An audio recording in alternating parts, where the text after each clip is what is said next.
Welcome back to the Home CEO podcast, where we take less mess, less stress, and create more success in our homemaking duties.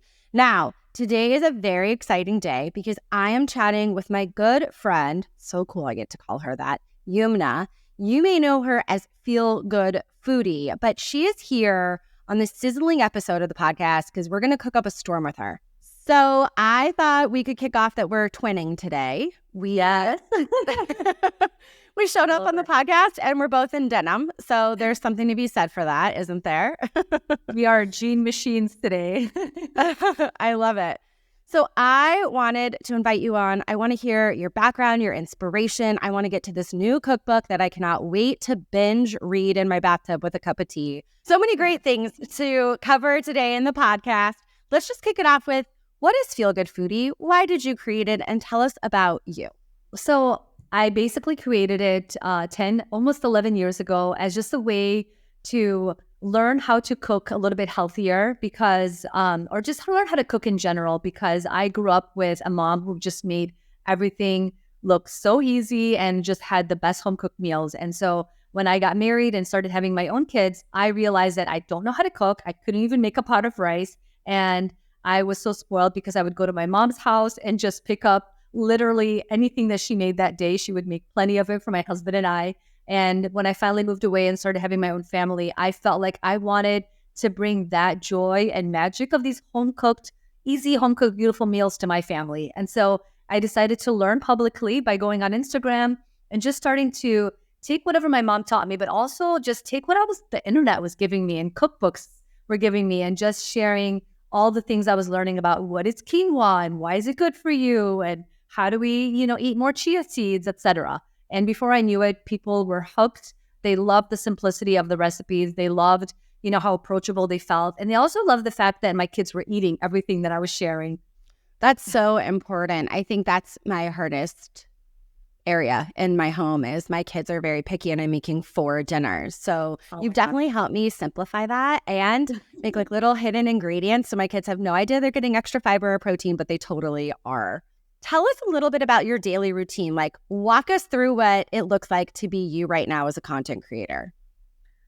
So I have, I wake up after I take my kids to school every day, I always hit the gym. I hit the gym 5 days a week. And I just feel like it's really important for just connecting my mind, my body, everything, and just getting that like big boost of energy in the morning. It feels like I checked something off of my list and it's done. And after that, I usually will either have a cooking day or a computer day. And I just like to divide up my day that way because this idea of bulk creating makes me feel so much more efficient. So I'll have a cooking day where I'm either testing recipes for the website or a cooking day where I'm filming recipes. And those don't happen together because when I'm testing, my hair is up. I'm not cute. Like I am just like in a t-shirt and I'm testing 8 recipes. I'm licking my fingers and eating all the things. And then when I'm filming, I'm more put together. I'm more purposeful. I know exactly what kind of videos are going to do well. And it could be super old videos from my website, ones that just got published that are doing really well, or just fun viral hacks that I want to share with my audience. And then computer days, I'll spend it, with my team. I've got 8 people on the Feel Good Foodie team that help me bring it all together. And so we've got lots of meetings and, projects and things that we're always trying to do to, really grow the website. And the website's been up since 2016. And a lot of people don't know that it's actually a lot more successful than my social media, and so it's actually bigger and more successful. And it's actually more of the breadwinner than social media is. And so I spend a lot of my time behind the scenes, just churning that engine and keeping that website alive and doing well on serving the people who are following me. I think the website is a game changer. That is the one thing in our friendship that I'm so glad that you shared. And the biggest thing about it is it's all there for us to consume whenever we need. So instead of me always having to like DM you, hey, where's that recipe on your feed? I can just go to the Feel Good Foodie website. It's all there for when I need it. I can print it out. It's a beautiful website. So accolades to you on that. It's one of my favorite blogs in the entire world to find recipes. You have to go check it out. You're a mom, a CEO, like a wife. You do all the things. You have your hand in so much. Can you share with everybody, as a successful home manager, what like top tips you would give to someone managing it all like you? What are 3 things that you do that you think are unique and different that could really help the home CEO? The first thing I think is so important is to empower the people in your household. And that includes your spouse and your kids. And I would say it's even more, my husband is a physician, and he's probably 10 times more busy than I am as a cardiac electrophysiologist who went to school for 20 years to do what he's doing. So I've been empowering my kids, and it all started, when my kids were little. It was the Montessori way, and it was more just like encouraging them to do it themselves. Even if they don't do it correctly, they're learning to do it. And now I have a 13 and an 11-year-old, and I'm telling you, like, they didn't know how to, make a peanut butter and jelly sandwich before, but now my daughter not only makes her lunch, but she makes her brother's lunch and my husband's lunch. Which That's the sweetest. I just love that, because I was like, oh my gosh, you're not only, doing it for yourself, but for your brother and your dad. And it just means so much to me. And so, it's a way that, like, she feels pride. She feels so much joy to be able to do that. She's happy to. She's excited to help out and to be, doing that. And it brings her joy, So I think that's really important. And they also feel the sense of autonomy. So I would say get your kids involved as much as possible. Make them feel proud of that task that they're doing, and, congratulate them on it. And don't be so hard if they're not doing it perfectly. So I think that helps a lot too. And I also think that it's important to acknowledge what you can and can't do in a day. So I know, for example, that I have got limitations for how much I can do. And so I have somebody who cleans my house. I also have somebody who decorates for me. And so when it comes time for holidays, or I've got a photo shoot or something like that, I've got, home designer, stager who will put the certain touches and bring certain flowers and change out my pillows. And it's something that I love to do, and I want my home to look beautiful, and it brings me peace to see it looking its best, but I don't have time to do that. So hiring help, whether it's somebody to do your laundry, somebody to, take your kids to different activities, or someone to just buy you cute pillows. I mean, I think all of that even helps. I even have a personal stylist too to help me pick out. And it's not as expensive as people think it is. Having somebody actually pick out your wardrobe for you and pick out cute outfits that are in season it's a helpful thing to have. That would be my second tip. And then the third one is like list. Like, I've got all the lists and color coordinated lists, and it really just helps me stay on task. But I also feel like every day I've got like one big thing I need to do and 3 little things. And I try to divide it that way. And the big thing like is in green, and the 3 little things are like in yellow color. And it's just on my phone. And I'm like, okay, I just have this one big thing I have to do today, and these 3 little things that I have to do today. And after that's done, like, I'm good. And that really helps a lot, because it makes me feel, again, like I checked off going to the gym. I checked off this big task of yesterday, for example, it was finishing signing, writing handwritten notes to 110 content creators. And I was like, I need to finish this. This is my one big thing that I have to do today that has to get out. And then I've got these other 3 things. And the other 3 things can be as simple as like sign my son up for basketball. Like, it's just, I need to do this. And just keeping those lists is really helpful, and trying not to move them to the next day. That is so true. Bigger lists that you can pull from that can get moved around, but those like 4 items every day do not get moved. They have to get done. So I try to be realistic in, getting those things done. But I have a lot of help, in so many different ways, from my team to my personal life to my husband and kids, which is the only way I can do it all. It is. And I think that is something in our generation that has been kind of missed. I became a mom, and I was like, where's my village? Like, they just show up, right? No, they don't. And some of them we pay for, and some of them we invest our time and our energy into. But our time and our energy is our greatest currency, especially with our babies. And our work is our baby, right? It's our 3rd or 4th baby, depending on how many kids you have. And there is a need for just saying, someone else can do this better. Someone else can handle this. And I have to let that go. And that's tough, right? It's so tough. Yeah.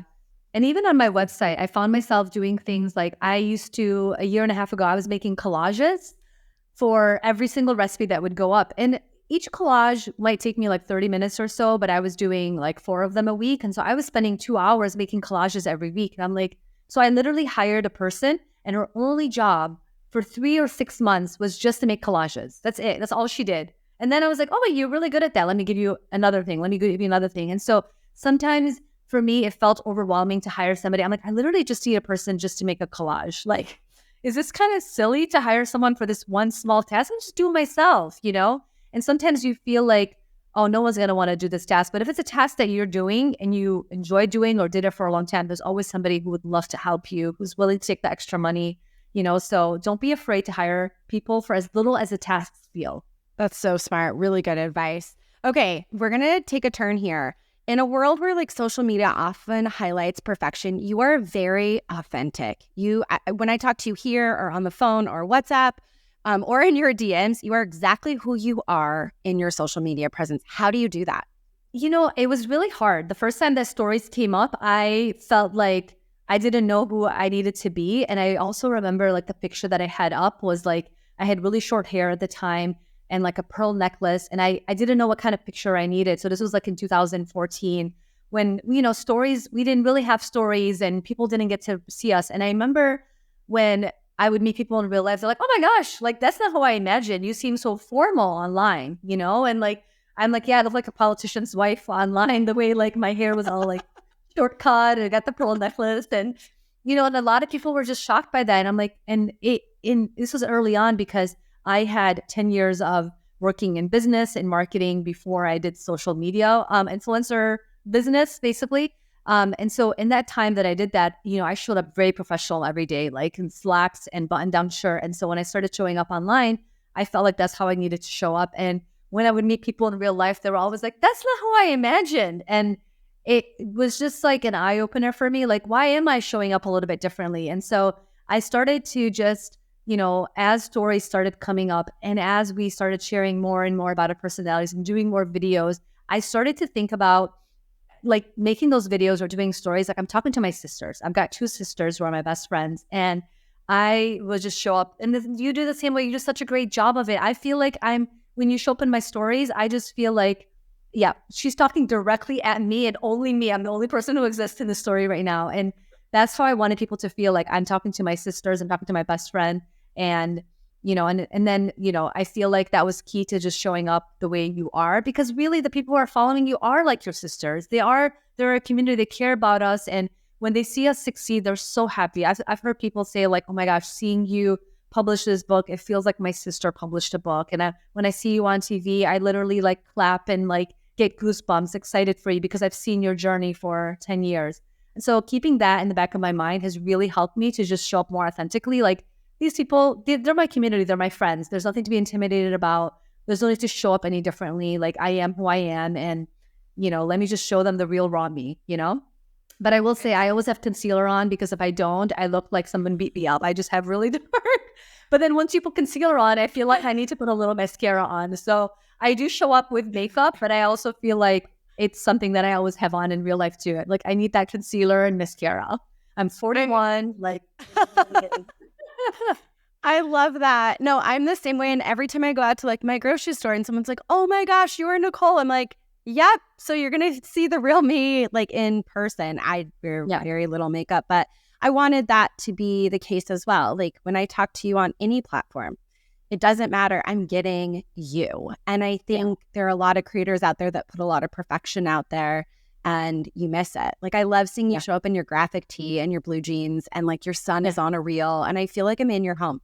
I feel like you're hosting me or he's hosting me. That was like one of my favorite. I love that. I'm going to put it in the show notes because it's one of my favorite for sure. So cute. He's the best. You've got a great family. Let's talk about that a little bit. You are raising 2 kids and a business. How do you balance parenting moments in these teen years? Let's hear from the mom that you are. Oh, it is so difficult because I genuinely believe that I raised like the most beautiful, special human beings. But then the attitude that comes out of nowhere, I'm just like, who are you right now? I'm just like, you know, and I'm just like, okay, it's time to put away electronics or something. It is so, so difficult. And so for me, it's just always been this like fine line of trying to find a balance between, you know, disciplining them and knowing that like there's consequences to their actions, but also just making sure that I'm super supportive in everything that they do. And we've just got like, you know, an open door policy, if you will, type of situation where it's just like, you can say anything to me, no judgment zone, anytime, you know, if you have a question about anything. So we try to keep that as much as possible. But at the same time, you know, pre-tween. We've got tweens and a teenager and a tweener.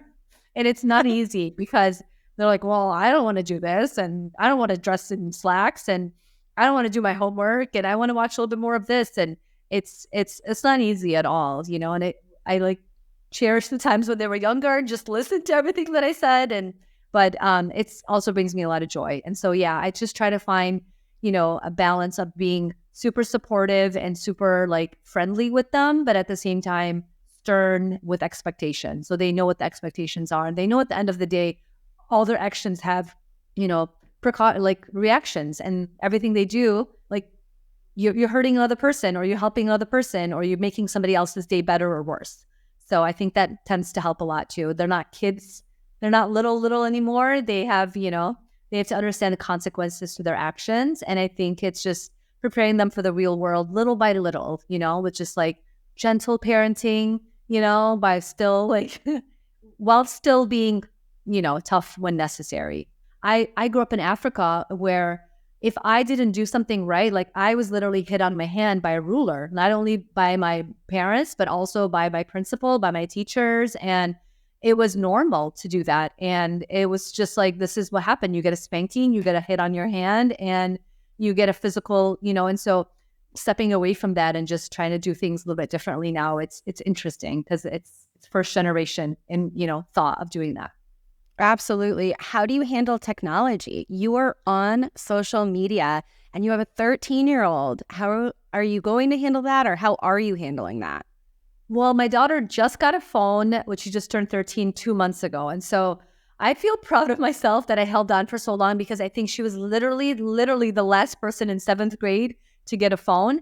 And so now that she has, which I mean, the minute she gets it, it's just like all goes out the window. You just regret it. And so we just try to set up boundaries. We've got, time limitations on her phone. We've got, every single app that she downloads needs approval by me. And she's not allowed yet on Instagram, YouTube, TikTok, and those channels. She did get Pinterest, and she's able to watch shorts on there. And she found a way to watch shorts through YouTube, the website. And so I just have to keep finding things and blocking things. Like, we just have to, like, they're smarter than us. They just really are, like, especially with technology, Or like my son has his laptop and he's like, I'm doing, these like math training drills on the computer. And I'm like, great, that sounds good. I'm going to go downstairs and start preparing dinner. I come back up and it's like, he's on YouTube, on Safari YouTube. I'm like, what?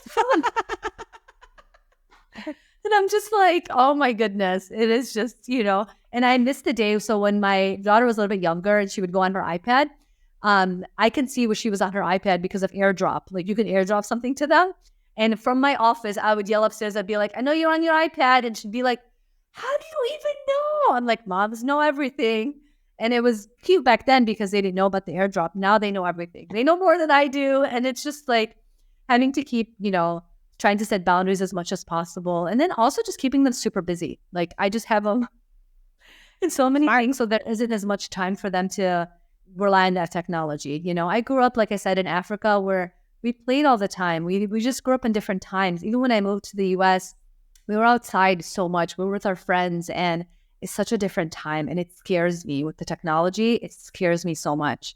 So I'm trying to just keep that balance as much as possible. Yeah, I am not there yet. I have an 8 and a 6-year-old, but I know it's coming. And the way that they can even like scroll on a phone, I mean, I feel like when they were 2, they already knew how to do that. And I was shocked that they could like hack into my phone and knew my passcode. And I'm not there yet, but I feel it because we have play cell phones and they know mommy's on Instagram. And I'm like, I might just use this as my healthy boundary. I'm on social media. I know the backside of that. So, but I'm going to be calling you about how do we handle this. So get ready for those phone calls. Oh my goodness. It is not easy. I wanted to talk a little bit about like, if there's one ingredient that you had to use for the rest of your life, and that was like, it can be a spice, it can be a meat, it can be a vegetable, one ingredient to cook with for the rest of your life, what would it be? That is so hard. I know. It's only one. It's like so difficult. Just I really love dates, and I just love dates because I call them nature's candy, and I eat a date every single day. It's something that is, it's part of our religion. Like we just eat a date every day because it's got all these amazing benefits. And during Ramadan, when I'm fasting, I break my fast on a date every day. So it's something that I do outside of Ramadan as well. I eat a date and a handful of nuts. And so I found ways to integrate dates in, no cook meals, for example, like making brownie date bites or throwing chopping them up and throwing them in overnight oats. But I've also, boiled them a little bit to let out their juices and made oatmeal that way, or added like a little bit of sweetener to like banana breads, or use them in rice pilafs, or throw them on top of French toast. I just feel like, even if you're just making asparagus, for example, if you just chop up some dates and throw them in the oven on top of that, it's going to transform the dish. It gives you a little bit of sweetness that you don't expect. It caramelizes beautifully. It roasts nicely. It's good cold. It's good raw. It's good, like, in just so many different ways. And I just feel like, we need to eat more of that. And I just love the fact that dates are getting a lot of attention this last year, because we've got the viral date Snickers. We've got the date bark that people are making. I had a date bread that went crazy viral a month ago. People have just been so obsessed with that because it's like a banana bread, but it's made with dates. And so I just feel like there's so many fun things to do with it. So what's interesting is in my cookbook that comes out in May, I actually highlight 8 Mediterranean staples that I just feel like are game changers in elevating your everyday recipes, from like pancakes to French toast to rice, and dates is one of them. Hey there, home CEOs. Tired of playing guess the origin with your meat at the grocery store? Well, I was too. Where you squint at the labels and hope the meat's travel history isn't more exotic than yours.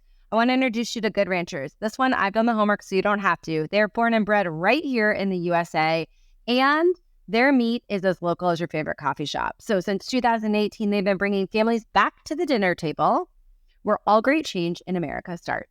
With Good Ranchers, you're not just ordering the finest cuts of USDA prime beef, chicken, and wild-caught seafood. You're also giving the boot to the mystery meat imports and supporting American farms. Subscribe today and save $25 on every order. That's right. Keep your wallet and your belly full with Good Ranchers American meat delivered, because good food is where the home is. Good Ranchers is the official sponsor and freezer staple for the home CEO and Nicole Jakes. Now, let's get back to the show. What is one recipe you wish worked out, but it did not? I made something called, do you know what halloumi is? It's like that non-melting cheese. It's so salty that I feel like, honestly, it feels so amazing, because it literally felt like, so I published 3 to 4 recipes a week, every single week on my website. And this book has 125 recipes, 100 of which are new. So if you think about the number of recipes that I had to test and retest and perfect, and honestly, I tested those more than I tested the ones that go on the website, because if there's a mistake on the website after testing it twice, I'm like, I can just go fix it. You get people's feedback and you can just republish it. Nobody has to know. But on, something that's printed, I was obsessed with them. I wanted to make sure that they were perfect and we had no mistakes whatsoever. So it literally felt like a second blog to me. And it just felt like so much work that went into it because of developing those recipes, testing them, perfecting them, and then writing them in a way that felt accessible to people and telling the stories behind them too in the cookbook. So much work that went into it. And I know that, I would do it over again in a heartbeat, because it was just so satisfying. And now to see people's excitement over purchasing the cookbook and seeing it, publishing and like being at their doorstep before you know it, like it just feels so exciting for all of that to come full circle. So it's a huge moment for me. And to see your name in print, to see it, at Target and Amazon and Barnes and Noble, it just feels surreal. And also just to see it in my own kitchen. I just got a bunch of copies, which I bawled my eyes out. Like I had to do some major editing to kind of share half a video to show like 10% of my crying. But I gave a copy to my daughter and to my son, and like to see them displaying it too in their home, to watch them flip through it. It's just like brings me so much joy, and to know that like one day my son is going to be 40 years old in his kitchen with his kids making that milkshake that he once did with his mom. It's just like such a beautiful moment. And whatever the book does, whatever sales look like, whatever success comes with it, I just know that for me, it's already a success because of just seeing.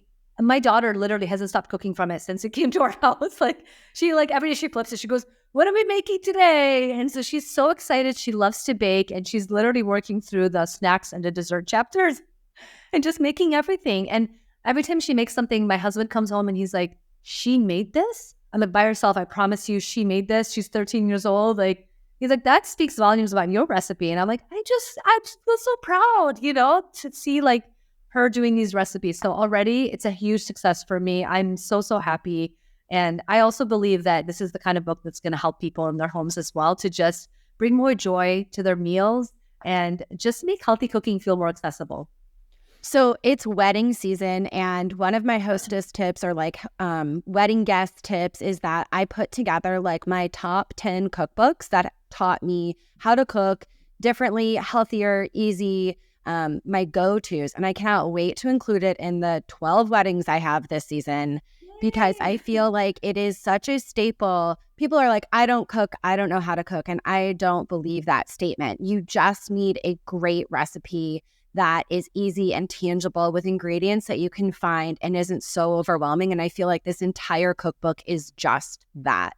So I am thrilled. I'm adding it to the gift guide list for wedding guests. Hey, thank you so much. I appreciate that. I love that. And, I feel like we've come a long way with cookbooks too, where, 10 years ago, the cookbooks that I was buying were from chefs, and things were like in grams, and things felt complicated and harder to understand. And I learned to cook a lot from those books, but then I also started finding myself going online to people that I trusted. But then you have failures because not everything is completely vetted. And so it takes time to find the bloggers and the voices and the chefs that you do trust and you do like their taste. And when you find one, I just feel like double down, make the recipes, learn to cook from them. And, just follow that, and it could just bring you so much joy in the kitchen. So tell me, when I'm flipping through the pages of this cookbook, what is it about? What am I getting from it? Well, what I love about this book is that I think it's pretty unique because it's everyday simple recipes that you want to make, like pancakes and spaghetti and brownies, but each of them are elevated with these Mediterranean flavors. So I've got 8 Mediterranean staples that really just take every single one of these recipes up a notch. And I think you're absolutely going to love it. I can't wait to see how we do this with pancakes. I'm so in. Oh, yeah. The secret ingredient is rose water. Oh, next level. You want to talk about like a mind-blowing moment? I can you said it and I feel like I can taste it in my mouth. You can smell it too, right? And you just add a drop of it. Rose water lasts like 2 years. Like you can buy that thing for like $6. It lasts like 2 years in your pantry. Throw a little drop into pancakes instead of vanilla extract, and it's next level. What a great tip. I usually use it in mocktails because it's got that nice floral essence, but in a pancake, okay, mind blown. Next level. I love it. Okay, it's the time in the show where I ask you truth or dare. And we do this because we have to pivot as home CEOs all the time, and actual CEOs all the time. And you never know what's going to get thrown your way. So truth or dare. Okay, let's go with truth. Okay. Tell me a food you hate and why, and have you ever cooked with it or put a recipe out with it, even though you don't eat it? Bacon, I guess. Oh, yeah. Sorry. I didn't expect that. I know. And I think for me, it's like, it started out, it's a religious thing. We just don't eat bacon. And so I think that because I just grew up like, oh, bacon is not kosher. Bacon is it's haram. It's not halal, And growing up with that mentality, like if I see bacon or smell it, I'm just like grossed out by it. And also just like the fat content, like it's just not a healthy food. And so I'm just like, why do people love it so much? I get it. I guess I get it, but I will never be tempted to even cook with it or to try, anything with it. It's okay. There was a period in my life where I was kosher and I didn't eat it. And when I started to reintroduce the American diet, is what I call it, back into my lifestyle, I was like, oh, I get why I missed this, but I'm still not a heavy bacon eater. I just didn't. Yeah. I didn't see that one coming. I love when I get surprised by a truth or dare. Okay, so Yumna, tell me where to find your cookbook. I'm going to put it in the show notes so people can order it and get it in. Again, you guys, this is on my gift guide list for wedding guests, for anybody. If you're trying to learn how to cook, if you need new, healthy, easy recipes, if you're dealing with diet restrictions, this book covers everything. It is going to be my get me through back to school cookbook, which is coming before we know it. Awesome. Well, the cookbook is available everywhere that books are sold. So you can find it on Amazon, Barnes& and Noble, Target, Walmart, all the things. So definitely check it out. It's available online. You can pre-order it right now, but it'll come out on May 7th. And so it'll be available. You can get it, anywhere. And yeah, I'm going on tour to 7 different cities, starting in my hometown, then going to Detroit, going to Dallas, going to Orange County, and Seattle and Atlanta. So a few fun cities and super excited about them. And it's just also my first time in almost 11 years of doing this that I actually get to meet the followers in person. It's just like I've had so many conversations with some of these people, and to actually meet them in person and hug them. And it just makes this whole digital lifestyle job that we have feel so real and so much more tangible. So super excited. Yeah, you can find the cookbook also at Feel Good Foodie /cookbook that has more information on there as well.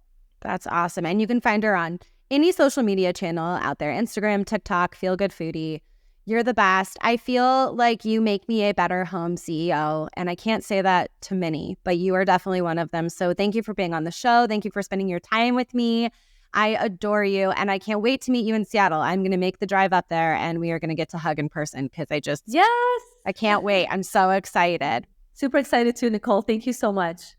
Thank you so much for tuning in to today's episode. We hope you enjoyed our chat as much as we did and found some nuggets of wisdom, or at least a good chuckle. Remember to hit subscribe on your favorite podcast platform so you don't miss our next episode, which promises more laughs, tips, and tricks. And maybe you may need a tissue, because not only are these episodes enlightening, they're real, raw, and authentic, and we're all part of the home CEO together in this community, the village you've been looking for. Until next time, keep shining your light on those who are dim. Do something kind for someone else and bring a smile to their face. And move your body for someone who can't, in gratitude you get to. Stay smiling, stay curious, bringing less annoy and more joy into your home. That's it for this episode of The Home CEO.